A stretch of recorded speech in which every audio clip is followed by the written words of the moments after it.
ईरानी वज़ीर ख़ारिजा और कतरी वज़ीर आज़म के दरमियान टेलीफोनिक रब्ता। अब्बास अराग़ची ने जंग के मुस्तक़िल खात्मे के लिए अमरीका से मुज़ाकरात की सूरत हाल से आगाह किया। कतरी वज़ीर आज़म की जंग के मुकम्मल खात्मे के लिए सालिसी की कोशिशों की मुकम्मल हिमायत। कहा, अबना हुर्मुज़ में जहाज़ रानी की आज़ादी ज़रूरी है, इसे जल्द बहाल किया जाना चाहिए। ईरानी वज़ीर ख़ारिजा का रूसी हममंसब से भी टेलीफोनिक रब्ता। दोनों रहनुमाओं ने खित्ते में क़याम अमन के लिए जारी कोशिशों पर तबादला ख्याल किया। ईरान और रूस का तवील मुद्दती क़याम अमन के लिए कोशिशों को जारी रखने का अज़्म है। रूसी वज़ीर ख़ारिजा ने कहा कि रूस ईरान के खिलाफ फ़ौजी जारहियत की मुखालिफत करता है। रूस अमन के क़याम के लिए हर मुमकिन ताउन के लिए तैयार है। अब्बास अराग़ची का फ्रांसीसी हममंसब को टेलीफोन सालिसी की कोशिशों और अबना हुर्मुज़ से मुतालिक मामलात पर तबादला ख्याल किया। ईरानी वज़ीर ख़ारिजा की इटली के वज़ीर ख़ारिजा एंटोनियो ताजानी से भी टेलीफोनिक गुफ्तगू हुई। दोनों रहनुमाओं का ईरान में जारी तनाज़े और खित्ते की सूरत हाल का जायज़ा।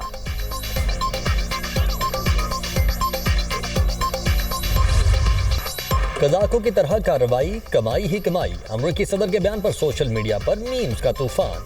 सदर ट्रंप का कहना था, ईरान की नाकाबंदी के दौरान अमरीकी बहरिया कज़ाकों की तरह काम कर रही है। हमने बहरी जहाज़ पर चढ़ाई की और जहाज़ कब्जे में ले लिया। हमने सामान, तेल, सब कुछ ले लिया। ये एक बहुत मुनाफा बख्श काम है। हम किसी हद तक कज़ाकों जैसे हैं। अमरीकी सदर के बयान पर ईरान का शदीद रद्द-ए-अमल। तर्जमान ईरानी दफ्तर ख़ारिजा इस्माइल बकाई कहते हैं, अमरीकी सदर ने ईरानी जहाज़ों पर कब्जे को कज़ाकी करार दिया। डोनाल्ड ट्रंप ने खुलेआम कहा, कज़ाकों का रवैया अपनाया हुआ है। ये कोई लिसानी लग़्ज़िश नहीं बल्कि मुजरिमाना नौयत का वाज़े अफसोसनाक एतराफ़ है। आलमी बरादरी और अक़वाम मुत्तहिदा कानून की खिलाफ वर्जी मुस्तरद करे। ईरानी बंदरगाहों में बहरी जहाज़ों की आमदोरफ्त रोक दी गई। गुज़श्ता 20 दिनों में बहरी नाकाबंदी के आगाज़ के बाद से अब तक 48 बहरी जहाज़ों का रुख मोड़ा जा चुका है। अमरीकी सेंट्रल कमांड के मुताबिक बहरी नाकाबंदी में खलीज फारिस और बहरा ओमान में वाक़या ईरान की तमाम बंदरगाहें और साहली इलाके शामिल है। ईरानी तिजारत से मुतालिक किसी भी बहरी नकलो हमल को महदूद कर दिया। ईरान जाने वाले हर जहाज़ की तलाशी ले रहे हैं।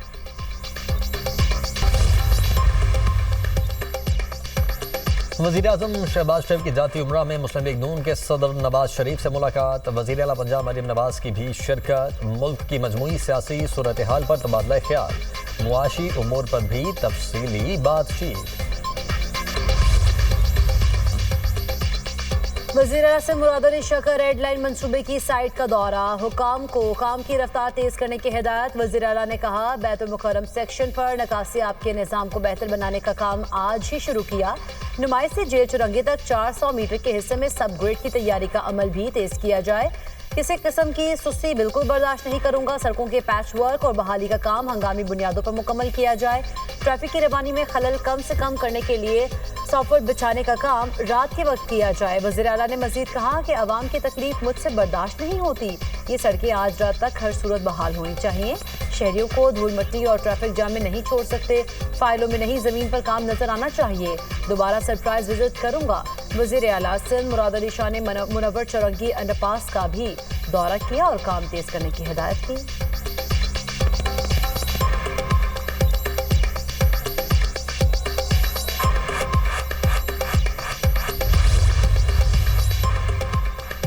रेड लाइन मंसूबे से ट्रैफिक मसाइल में नुमाया कमी आएगी। अवाम को सस्ती और मयारी सफरी सहूलत फराहम होगी। सिंध के सीनियर वजीर शर्जील मेमन की मीडिया टॉक। कहा, प्रोजेक्ट के बाइस लोगों को दरपेश मुश्किलात से आगाह हैं।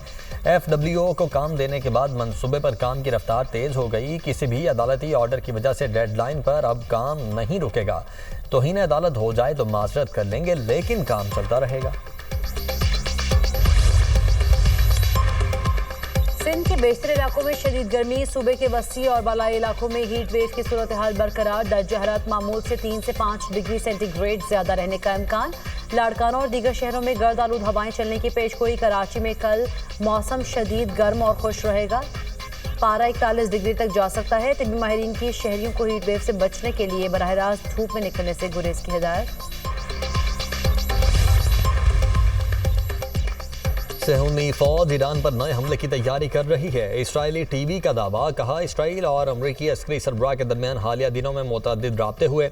ईरान के खिलाफ इकदामात पर बातचीत की गई। मुमकिना हमलों में अहम इंफ्रास्ट्रक्चर और तवानाई नेटवर्क्स को निशाना बनाया जाएगा। अमरीका भी ईरान के अंदर महदूद हमले के ऑप्शन पर गौर कर रहा है। जर्मनी से अमरीकी अफवाज को मुमकिन इनखला, नेटो ने अमरीका से वजाहत तलब कर ली। नेटो हुकाम का कहना है कि अमरीका जर्मनी से मुतालिब प्लान को वाज़ेह करे। इक़दाम से यूरोपीय सलामती पर असरात मुरतब हो सकते हैं। फौजी तैनाती में तब्दीली तहादियों के साथ मुशावरत से होनी चाहिए। मशरक़ी यूरोप में सिक्योरिटी चैलेंजेस, मुतअद्दिदा दिफाई मौक़िफ़ बरकरार रखना नागुज़ीर है। जर्मनी में अमरीकी अफवाज नेटो के दिफाई निज़ाम का कलीदी हिस्सा हैं। चीन ने अमेरिका की तरफ से 5 चीनी ऑयल रिफाइनरीज पर आयद पाबंदियां मुस्तरद कर दी। चीनी वजारत तिजारत का कहना है कि अमरीकी पाबंदियां आलमी कवानीन और ताल्लुकात की खिलाफ वर्जी हैं। हमारी कंपनीज और इदारों को पाबंदियों पर अमल दरामद नहीं करना चाहिए। अमरीका ने ईरानी तेल खरीदने के इल्जाम में चीनी रिफाइनरीज पर पाबंदियां लगाई थीं। अमरीकी और चीनी सदूर की मुलाकात में आपने हुर्मुज़ और जंगबंदी एजेंडे में सर फहरिस्त होगी। चीन के अक़वाम मुत्तहिदा में मुस्तकिल मंदूब फुखांग का बयान, कहा चीन अमरीका ताल्लुकात सिर्फ एक मसले तक महदूद नहीं बल्कि कहीं ज़्यादा वसी हैं। दोनों ममालिक के लिए ज़रूरी है बाहमी एहतराम और पुरअमन बकाए बाहमी के उसूलों पर कायम रहे। दुनिया बहुत बड़ी है, चीन और अमरीका दोनों तरक्की कर सकते हैं। अमरीकी सदर 14 और 15 मई को चीन का 2 रोज़ा सरकारी दौरा करेंगे। जंगबंदी के बावजूद जुनूबी लेबनान में इसराइली फ़ज़ाई हमला, 3 अफराद जाँ बहक। हमले में जुनूबी लेबनान के ज़िला सूर के कस्बे अल समिया को निशाना बनाया गया। इसराइली अफवाज की जानिब से लेबनान पर फ़ज़ाई हमले और तोपखाने की गोलाबारी का सिलसिला जारी। हिज़्बुल्लाह का ज़िला सूर में इसराइली गाड़ियों और फौजियों को निशाना बनाने का दावा, कहा कार्रवाई में दुरुस्त और मौसर ज़रबें लगाई गई हैं।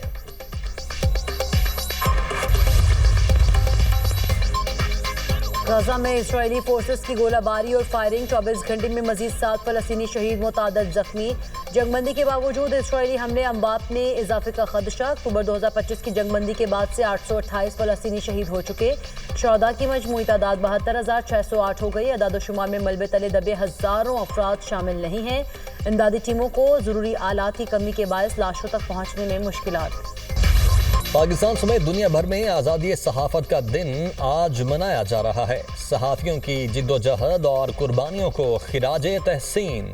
दिन मनाने का मकसद सहाफ़ियों को दरपेश मुश्किलात, मसाइल, धमकी आमेज़ रवैयों और ज़िंदगी को दरपेश ख़तरात के मुतालिक कौम और दुनिया को आगाह करना है। दुनिया भर में सहाफ़ियों को दरपेश ख़तरात और चैलेंजेस आलमी तवज्जो हासिल कर रहे हैं। पाकिस्तान समेत आलमी सतह पर आज़ाद सहाफ़त, जमहूरियत और अवामी शऊर की मजबूत ज़मानत है। सदर मुमलिकत और वज़ीर आज़म का सहाफ़ियों की खिदमात को खिराज तहसीन। सदर आसिफ अली ज़रदारी का कहना है पाकिस्तान सहाफ़त की आज़ादी के लिए पुरअज़्म है। आज़ाद मीडिया कौम की मजबूती की अलामत है। एहतसाब और शफाफियत के लिए आज़ाद सहाफ़त नागुज़ीर है। वज़ीर आज़म शहबाज शरीफ ने अपने पैगाम में कहा कौमी नुक्ता नज़र को आलमी सतह पर मौसर अंदाज में उजागर करने में मीडिया का अहम किरदार है।